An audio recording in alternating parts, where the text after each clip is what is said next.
My name is Willie THAIDAY. I was born down the island in 1913, 18th December. Educated at school on Darnley up to the 4th grade. That is all they allow me. In 1925 or 26, we have a teacher from Scotland. His name is Mr. Macintosh Murray. One day, he asks all the boys if we can start a scout movement. And we'll say, what is a scout movement? We never seen one. At last, he showed me a photo of White Scout in England. When he showed me a photo, we agreed because they got good uniform, them young boys. He isn't photograph himself standing at young boys. Anyway, we all agree and we all join in to make scout movement on Darnley Island. To get our own uniform, we got to produce our own money. So we go out to work for fellows who invite us in the village. We get Bob a job. There are 12 of us. When we work for the day, they give us £1. Another fella come in and we go make pigsty for him. We do all them things, dig well, carry sand and stone, do anything for anybody in the village when they ask us. We also go out and dive for troker shells. We scrape and dry coconuts or beat them and spread them out along the reef. When the grease go all around, we see the troker shells laying down and we dive to pick them up. When we pick them up, we fill 1 or 2 bags and Mr. Murray take them to Thursday Island to sell them for us. And in no time, we make out enough money for uniforms. And then Mr. Murray asks us if we like to be Sea Scouts. We say yes, that would do us nice, we islanders. We join the Sea Scouts and all go out in a boat in our spare time. We borrow the lugger and go out. We use sailing boat, getting very good now. Then I left school that year, about 1928, and we stopped. I work on a boat for 1 year on the island. In 1929 I work in the island, and in 1930 I come down south on a boat as far as Cairns.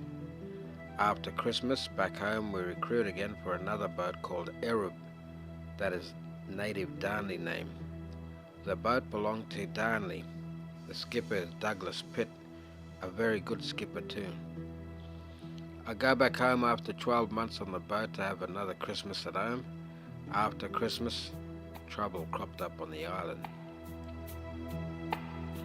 During the night, when there was a big native island dance for Christmas, one boy make trouble and we all fall in.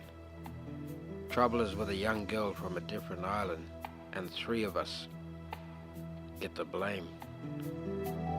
But there was really no trouble at all. One fella put his arm around the girl and kissed her, that's all. I am so young that I can't speak English, and the protector is a very rough man. He believed what the council tell him. The council never stick up for any young fella. They always like to shove him in jail. All right, the 3 of us go to jail, and the next morning they pull us out and put us in court. Mr. Green say, you boys got to go to Palm Island. We didn't know what to say. No matter if you plead not guilty, you still are guilty with him. A lugger was there, Adelia, belonged to Mr. Moray from Thursday Island. He say, now you boys go on the boat and stay there. We can't hold you in jail here. Go on the boat until 3 weeks' time. Then I will send you to Thursday Island. You're not allowed to come ashore, not allowed to see your mother, father or family. We stay in the boat.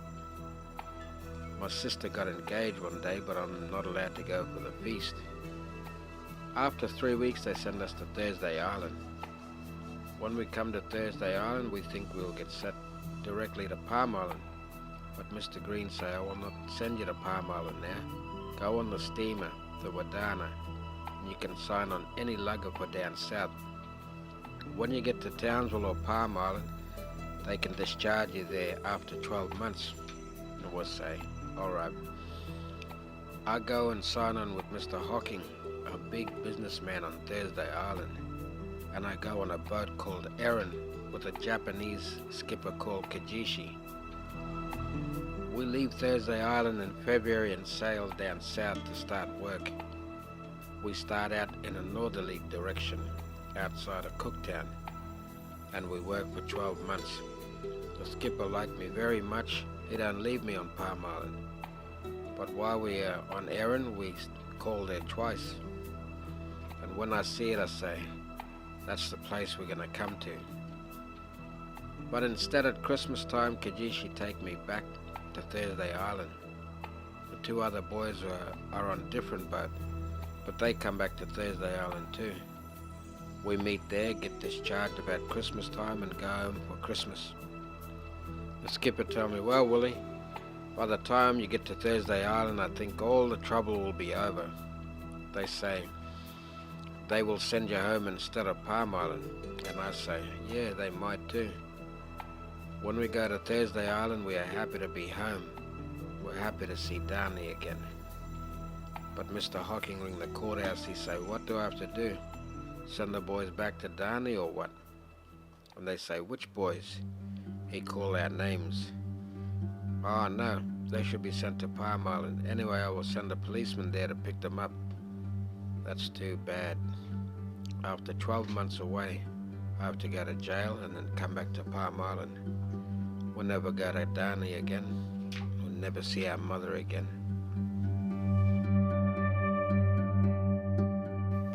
That evening, the policemen come. Mr. Toad and Mr. Grunt. Mr. Toad is a very rough man at Thursday Island. We see the police truck and pull up, and Mr. Grunt and Mr. Toad come out. Them three boys here from Aaron, they say, all right, come on, get your ports. We take our ports. They're gonna put us in jail and send us to Palm Island. Ah, gee, bad luck. Anyway, we get in the truck and they take us and lock us up. We stay in number 9 room, way inside, very dark. Anyone would think we are murderers. I'll never forget it.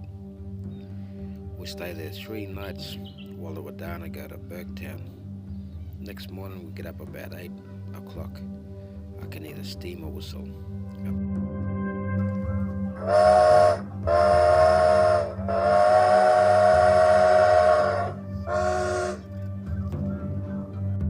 The Wadana, I say, by gee, thank God we are going to get out of this jail anyway.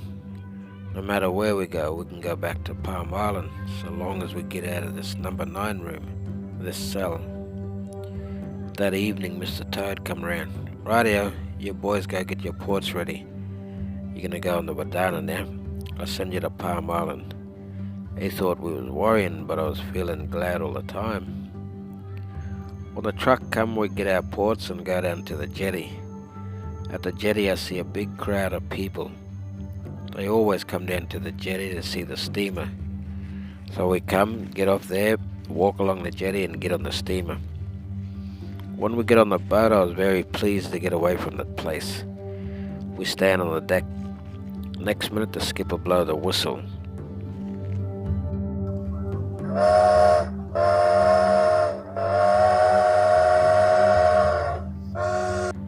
The Wadana move and we set off for Cairns. We sail all night and the next day. Nobody escort us on the Wadana.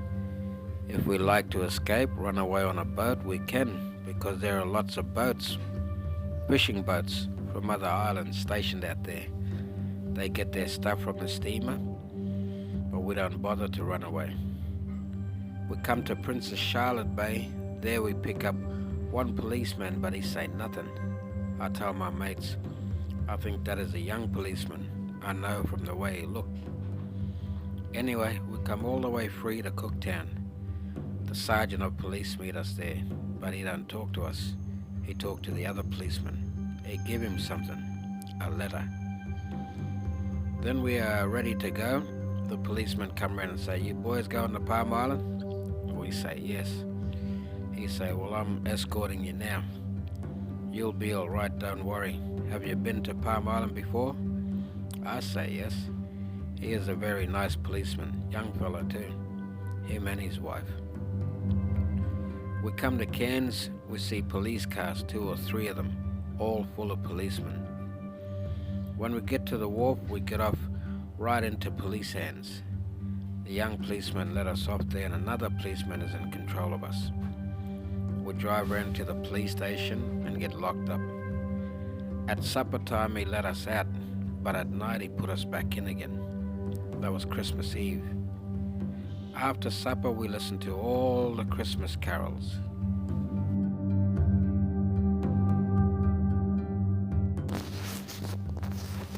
But gee, it broke our hearts.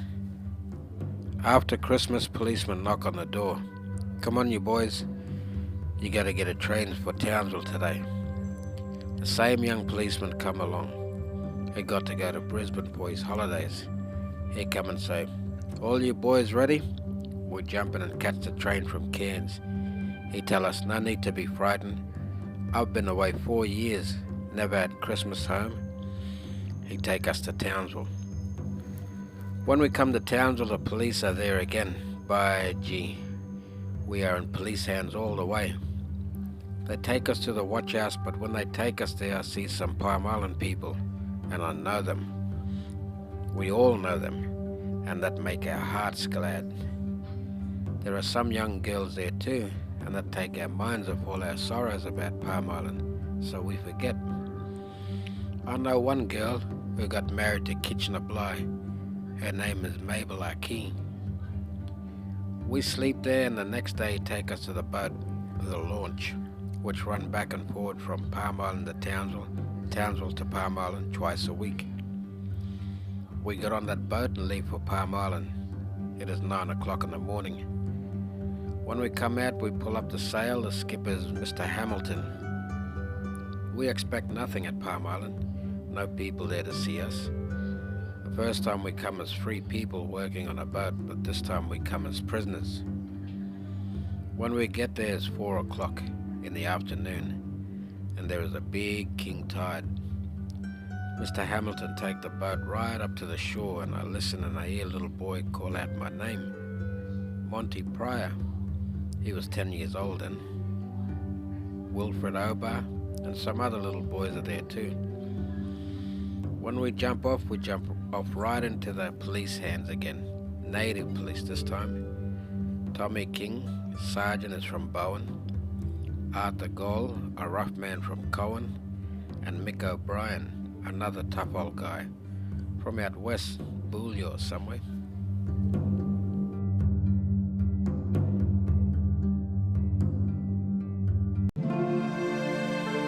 We land at Palm Island, close to New Year, December 27, 1932. We see many people there, about 1,525 police are there ready to arrest us. The superintendent is Mr. Delaney, and there is a rule there that you go to the office and open your port so they can find out what you got. The policemen escort us to see Mr. Delaney. Mr. Delaney say, you boys must come to the office. So we go to the office and he say, righto boys, open your ports, we got to look to see what you got. My cousin Louis George and Lawbury Sailor are there. They find nothing in my port or Lawbury's, but in Louis's port they find girl medicine. They do not know what it is, but there are many old people there who talk amongst themselves. They know what it is. They call it mussin. Mr. Delaney call us over. I say, I got nothing. Lawbury say, he got nothing, but Louis say, that mine. Mr. Delaney say, what you want woman medicine for, Louis? Louis say, that not woman medicine. We use that to make our hair grow. How he changed his mind so quick, I don't know. But Mr. Delaney believe him straight away. He say, oh well, that is nothing. The policemen get very wild because they know it is girl medicine. But Mr. Delaney say, you can take it home. Then Mr. Delaney ask us, you know anybody here? We say that we know Mundy Williams, one of our countrymen, an old fellow. He say, yes, he got plenty of room, but he got no room at all. His house is very small. He only pleased to have his own countrymen there. Anyway, we stopped there through the Christmas holidays.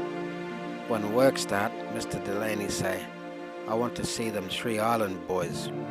Sergeant Tommy King bring us to the office and Mr. Delaney say, I'll warn you now, while you are on this place, you are not to muck around with married women. You are not to play around with single girls. You got to obey the rules and listen to what the sergeant here say. We say, yes, we understand. They say, now I'm going to put you on the gang belong to Jimmy Harvey. So we go on Jimmy Harvey's gang. Palm Island was not much then, only half a dozen houses with iron on tops. All the rest are grass houses. Jimmy Harvey got a big gang and we got to pull the blady grass out for the houses. The old people build the houses and we get the grass for them. One morning nearly a murder take place when we are pulling the blady grass. A bloke called Paddy Leonard hit Nundy Bamboo with a tomahawk. They are 2 countrymen from Bloomfield River. They get upset on one another up there and they couldn't settle it back home. Anyway, Jimmy Harvey take us with him to court in Townsville and he speak for all the gang.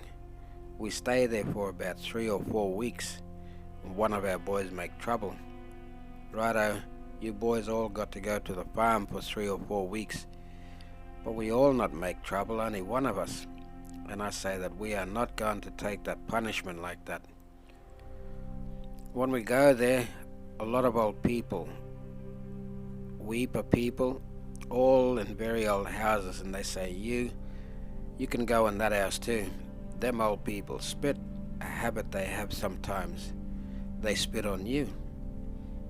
We stop there for 2 weeks and start to grow ringworms all over the body. I think all the time, we can only get free from here if a boat come, the lugger from Thursday Island. Only we're not allowed to go into the settlement. We are working on the road to Dr. Point. There is a good road there now, but before the war there was no road. You can't drive a dray there because the horses sway over the big rocks. We drill through the rocks, blow them with dynamite. We work like anything. We slaves. A bloke called Vincent Blackman is the head ganger with Jack Davidson, both from Sherbrooke settlement. They make us work, no money, we only get tobacco. Not allowed good tobacco, Mariba Talisman or Waratah. One evening we see white sail between Phantom Island and Curacao. We glad. The skipper's Kosaka. I worked for him before and he come to Palm Island to pick me up because he know I stay there. I was a very good boy for him. He come and ask the super, can I have them island boys for my crew? The super said, no, you can't have them. They are on punishment. If you want them, you can only have 1 or 2. You can't have them all. So he say, can I have Willie and Emery Muka? Emery go to Mr. Delaney and Mr. Delaney say, yes, you can go. So we sign on and leave on the Waikato. We work very hard, go far as Mackay, then up to Cairns.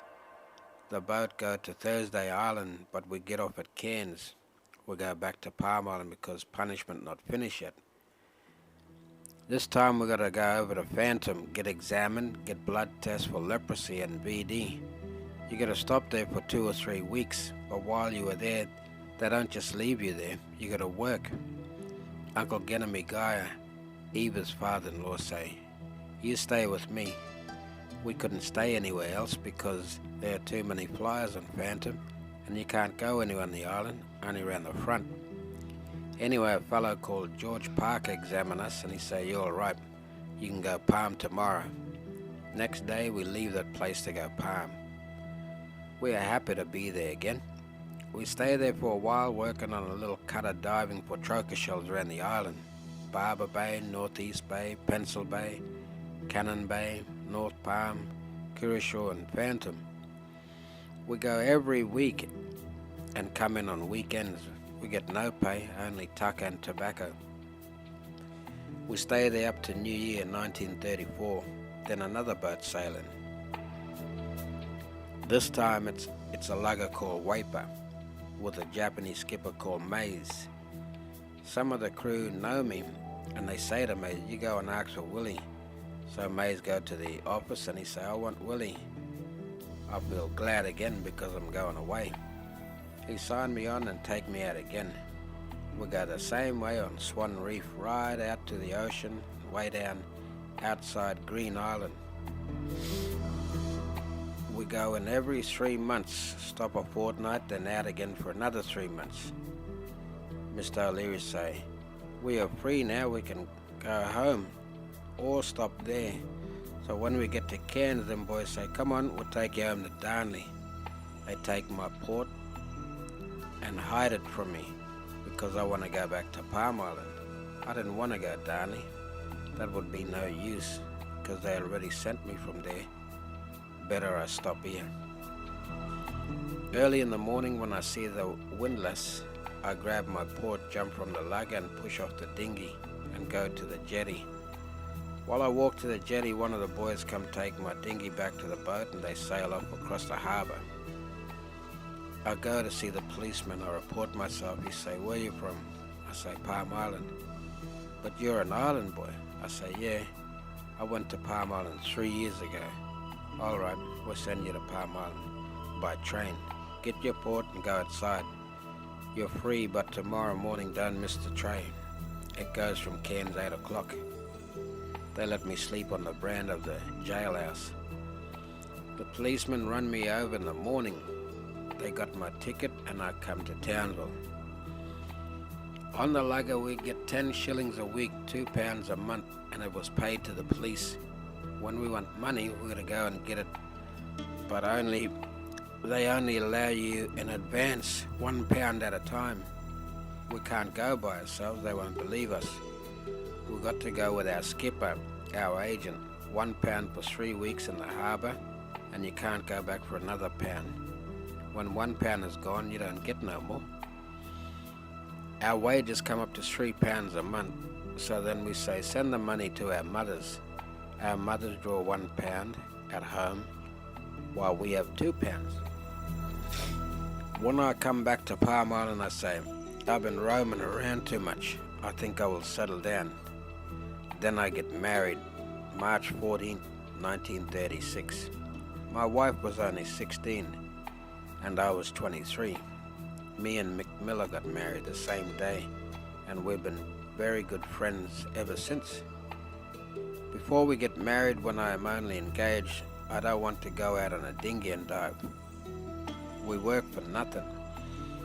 We go out, we got to go around the island, pull the dinghy all the time. You pick up the shells alright, but the government take them. We get nothing for it. We only get tobacco, and we make damp and dumpling. That's all we eat. So I refuse to go diving. A bloke called Mr. Pryor, temporary superintendent, say, you refuse to go around there and dive? Okay, I'll send you to Mundy Bay, to George Watson gang, cutting timber. So I go around there cutting timber. We go to Barber Bay, cutting pine trees. We cut a swag from there every Monday, and every Monday we walk 9 miles over them logs, right up to Barber Bay, where they call it Carpet Snake Creek. We camp there inside Barber Island, and we cut big pines. We go on top and push the big pine down 500 or 600 or 700 yards. We bark the pines, so we push them down. We cut the pine and shoot them down into the water, use them as floaters. We bore holes, take them to Carpet Snake Creek, anchor them there while we wait for the launch to come on Friday morning to take the logs to the mill. In them times it was really hard, but you gotta keep it up, 6 or 7 logs at a time. You gotta shift them all the time, because if you let them dry, the rope break. We were like that for 3 or 4 months, only get tobacco, flour and rice. No money.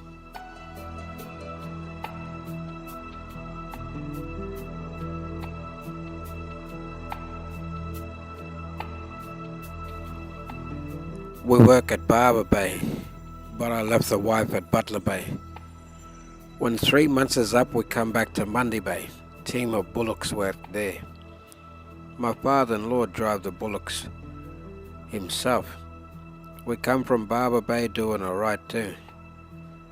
We used to load the wagons at Butler Bay with all the logs from up the hill, Mundy Bay Hill. They call it Old Camp, but we call it Mountain Home. Timber used to come in Butler Bay and Barber Bay, and we shoot them down the big chute there. They gotta come through on a big long chute, and some timber go around to Mundy Bay. The bullocks go around, pick them up and shoot them down again. We'll leave the wagons at Butler Bay and take them right down to Casement. The logs are big. Take 6 teams, 5 teams or 4 teams.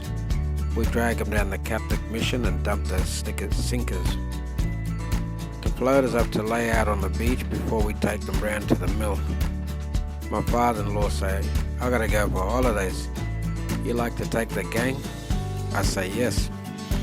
I take the gang, alright, but I have been there 2 years. Lots of fella understand timber more than I do. He say it doesn't matter, you can work there. He take his wife and small kids to Miller, and I stay there looking after the gang, big gang. While working I get experience all the time. Wagons from farm, load them up and dump them at Missionary Bay.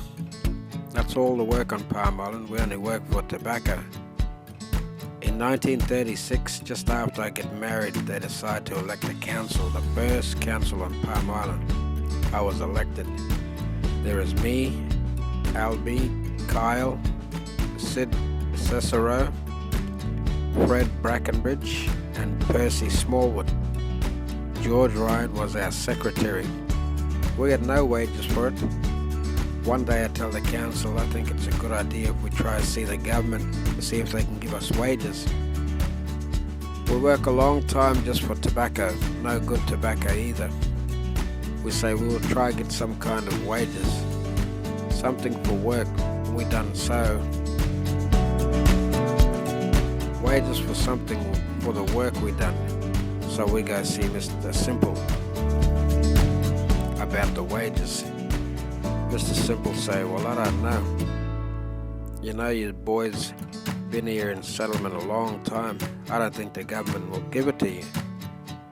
You got tucker, you got flour, you got rice, you got porridge, you got sugar, you got everything just like wages. But we speak up for wages. We got to see Mr. O'Leary so we can write to him and he can come to Palm.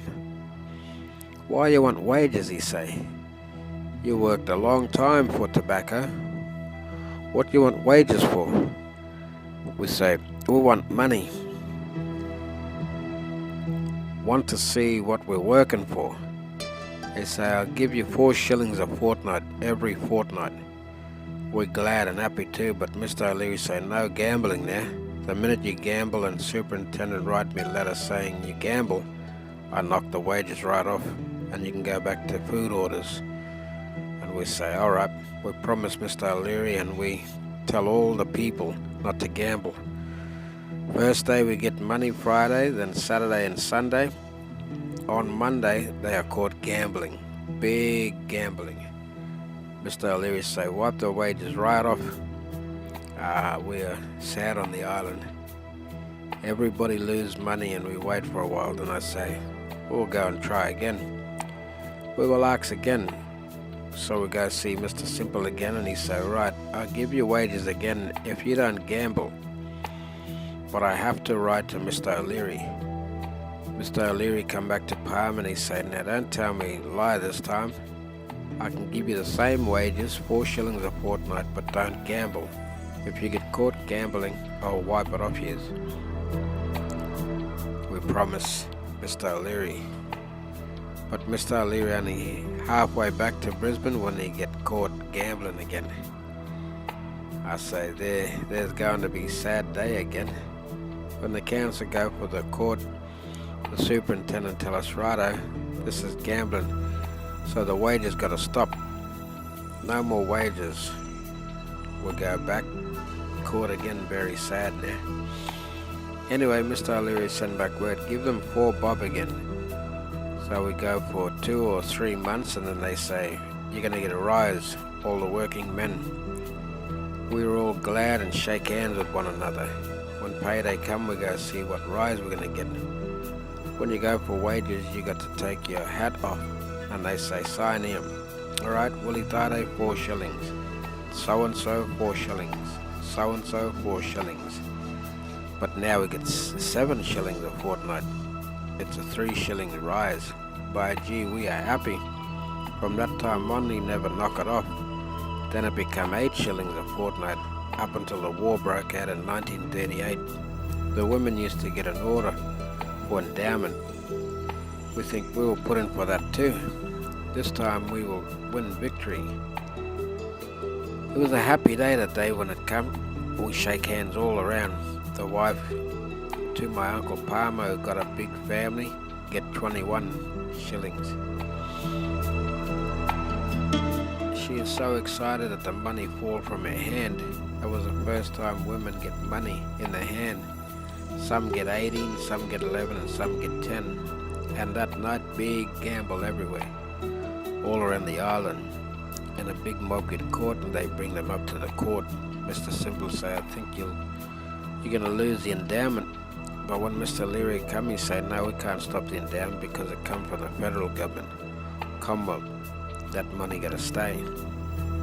When the war broke out, I left the island, left the gang, and went to Milla for a holiday. From Milla we come to Innisfail. I stay outside nearly 3 months, and I go back to Palm Island, back to timber cutting, and I take the gang again. I tried to join the army outside in 1939, but they say you can't join the army from Palm Island, so we come back to Palm Island. While the 9th, 6th and 7th Division Australian boys go overseas.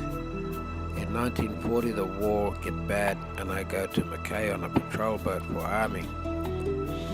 The boat take the tucker for the army station on the islands, Daydream Island and all them. I go around there working for the army. I asked Captain Swain, big army captain, he put me in uniform. It is no good this way, you better enlist me in the army. Swain say, don't want that. He say, you're from Palm Island. I say, I don't want to stop in military patrol boat then. You send me to Palm Island. He don't want to send me, so I run away back to Palm Island. We stopped there for a while. The war come over this way now, and big mustering started in 1942. Some 600 Aboriginals from Woorabinda, Palm Island, Yarrabah, Cherbourg, all over Atherton, to pick corn. There is a labour shortage. All the other labourers went out to Ingham to cut cane, but they don't take ordinary white men to cut cane, only Italians from concentration camps. I stayed 4 years in Atherton picking corn, working for Mr. Harold Collins, Minister for Agriculture. He got a big farm, about 500 acres of corn, and only 3 of us are working there. It was very hard work. No tractors and only horses. I stopped there through the war. In 1945, me and the whole family come to Tully and stopped there another 4 years working on the banana farm. I got my own farm, half share with the boss, one fella called Mr. Jones, and I pull my own scrub, grow my own bananas. When Victory Day come for the end of the war, they have a big float, all kind of float, 74 I think. I say to Mr. Jones, what about we try make an Aboriginal float? He say, that's alright if you can make it. So we get a big truck, 5-ton truck, and I build a gunya, Maya on top of it. I use umbrella palms. I got my wife's sister and my wife and some old women from Tully. They let their hair down, and I leave space for them to peep through the Maya right on top. I put a big kookaburra. They look proper champion. Me and my brother-in-law sing and play the guitar. We sing a corroboree, and we get 2 old people with a tin. I say, put a stick inside the tin and let it burn, like you're making a spear. And everyone was happy to see the Aboriginal float come through the streets of Tully.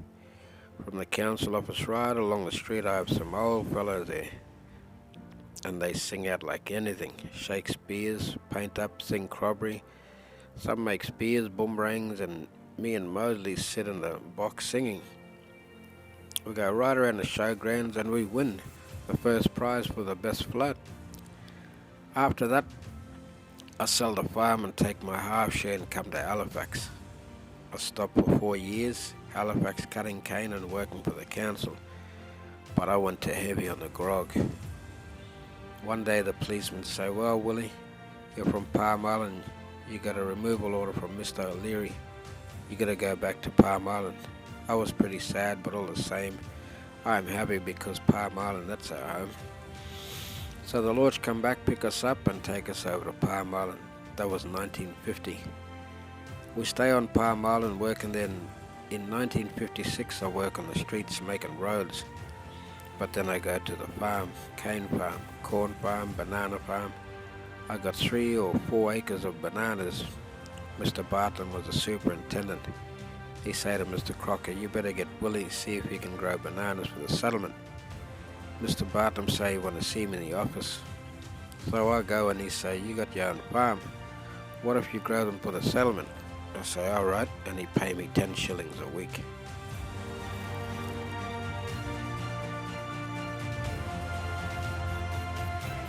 Everything on Palm Island is the idea of the superintendent.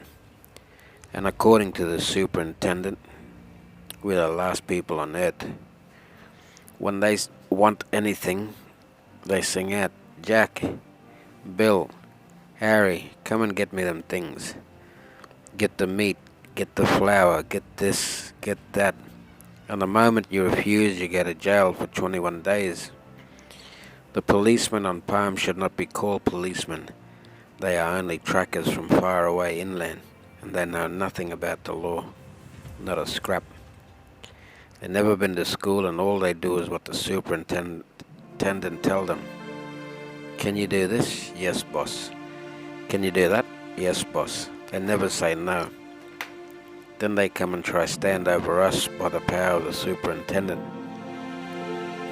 We got to do everything what suit the superintendent, not us. And every super that go there got the law in his own mouth. What he says is law, and the state government allow them to make the rules.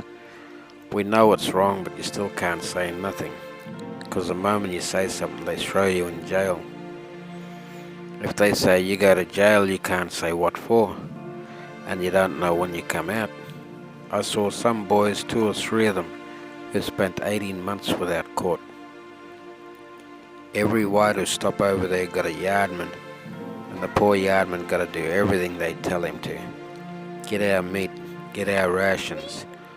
When the beef come from town on the boat, all the whites get their first serve. They slice all the good parts away for them, and only the bones and a little bit of meat is left for all the people in the settlement. 1,500 people. Then we all line up to go to the window to get our meat, one by one. Sometimes it's 8 or 9 o'clock at night before we finish at the butcher. But if you go home and speak up that you missed the meat, you have to go to jail. Every time the white people come from Townsville, we got to cart their ports up to their place. When they are ready, we got to go get their ports and put them back in the boat again. They are like kings, but I don't think even a king is like that. One time I was foreman on the milk. We go milking cows, about 46 milkers. When we milk them, they give first milk to white fellas, and the rest of the milk go for us natives for the babies. But for us blacks, you gotta break it down with water. 3 gallons of milk. You put water in it, bring it up to 4 or 5 gallons. I do that by myself. Mr. Bartlett make me do it because I'm the foreman. Another time I made 7 big fish traps on Palm Island. It was hard work. You gotta go up the hill and cut 50 sticks about 14 or 15 feet long. I make 7 fish traps out of them sticks. Then you bring them over and catch the tide. We caught a lot of fish that way. One day I caught a big groper weighing nearly 800 pounds in Francis Creek. Mr. Crocker say, "Come in and we'll take a photo of the groper to send down to Brisbane for the annual report." But next morning when I go into the settlement to take the photo, I find out that Mr. Bartlam is going to be in the photo, so they will say he caught the fish. He caught nothing. Everything I do they get credit for. The farming job, vegetables, bananas, lettuce, cabbage, cucumber, radish, carrot. I planted them all. When they are unloaded at the shop, they come there like they've been working hard. They get their wages for nothing. I planted 600 coconut trees, yet I never even tasted one coconut or got any credit for it. I put in a new road for the banana farm on top of the hill towards Mount Lindsay, so trucks can go up there to get the bananas. We made it with mattocks and picks and shovel. Mr. Taylor, who was there, didn't know how the hell we did it without a bulldozer. Around Butler Bay, Mr. Crocker tried to plough some new ground. He couldn't do it because there were a lot of roots from the old trees, so he got me to do it. I ploughed all around there and did a good job. Mr. Crocker and Mr. Taylor were trying to plant pawpaw. They did everything back to front, but I can't tell them anything because I'll go to jail. Then they ride around in trucks giving orders and getting their money for nothing. Even them who crawl up to Mr. Bartlam get nothing for it, only a pat on the back. They treat us like dogs on Palm Island. To them we are only animals, but we are human, the same as them. We got feelings the same as them. Only trouble is we coloured. Sometimes I sit down and think for 200 years they treat us like that. All our land they take away, and we are waiting patiently for them to give it back. They still look down on us. Why do they do that? They are educated. They know good from bad. They send priests, pastors to find out preaching the gospel of Jesus Christ every Sunday. They rest on the pulpit on Palm Island and preach the gospel to us. Thou shalt not kill, must love one another, not to hate one another, not to get hatred. Why they got to preach to us when we abide by them things? And when the priest turn his back, different whites come in and say you can hate one another because they got hatred themselves against us. I think it's my turn to talk now. All I can do is write it in a book. I'm not saying anything lie about them things because it all happened on Palm. During the war, when me and my cousin are working on the farm of Mr. Harold Collins, they trust us. He got to go to Brisbane and Canberra now and then for meetings, and he leave us here by ourselves to work. Sometimes there are 8 of us, sometimes 6, sometimes 4. We farm, harrow 500 acres, and we get very good now. If the superintendent of Palm Island reckon we are bad, how can we look after a farm for a white man, member of parliament, minister for agriculture and stock? We got no hatred feeling. We know how to treat one another. Small wages too, but I end up with it for 4 years. I only pull out when I get double pneumonia. When we go to Palm Island, Mr. Bartlam might think we are bad, but if he got the boot like us during the war, he wouldn't stand working for small wages. There must be something good in us. When I work for Mr. Jones, a good white man, I got 3 acres, bananas myself. I pick the bananas, send the cases to Townsville and sell them here. Everything is all right, and yet when I go to Palm Island, Mr. Bartlam class me as no good, as a loafer. Can't do the job. Why can't we do the job over there when we can do the good job on the mainland? When I am living in Halifax, after I come down from Atherton, I put cane with all the good cane cutters. The gun cutters they call them. Doug Jacobs, Arthur Pitt, Wiggle Turner. Now what's wrong with that? But back on Palm Island, Mr. Bartlam condemned me. You got to be under the act to know the act. We used to go out and play football to all outside towns. Ingham, Innisfail, Tully, Mount Isa. Home Hill, Townsville. And when we go out from the island, we get strict instructions not to touch drink. Must behave ourselves, just like a mob of kids. I remember one time we go to Mount Isa, and when we get there, we are told to go way out from Mount Isa to some old fellow's place and sleep on the ground. He got a lot of bullocks, but he got no freezer or anything. The meat is full of flies. So what do? We come from Palm Island, where we live cleaner than them people outside. We refuse to camp there. All get in a truck and come back to Mount Isa. We tell police we can't camp there, so they make us camp at the police station. Yet we go out to certain people, we go out to entertain people, give them sport only to please to get a change from Palm Island. Other footballers, they find a good place for their motel or something like that, but we are under the rules of the settlement and the state government, no matter where we go. Same in Ayr, same in Home Hill, same in all them places, and we make good entertainment for the people. In Home Hill, we draw the biggest crowd ever there, make big money. Same night we have a dance, but still all the police must be there. Order from Palm Island. I don't know. We are civilized. We know what to do. Different if we go murder, rape, or scrapping, but we don't do nothing of that sort. We only go for football. I don't think in the rest of the world they do like they do for us Aboriginals in Queensland from the settlement. It doesn't matter where we go, we belong to the police. By this time now, we should be free a long time. We should have our own business, and our children should have their own businesses. But I got 10 children in my family, 4 daughters and 6 sons. They don't want to take an interest in their lives because they are brought up the wrong way in the settlement. Never get good schooling like they do today. Soon as trouble crop up in the settlement, you see so-and-so minister for the government say something. So-and-so minister say something else, but only want to clear themselves, and they get out of it by saying all kinds of words against a man. Call me communist, militant, black power. It's not that.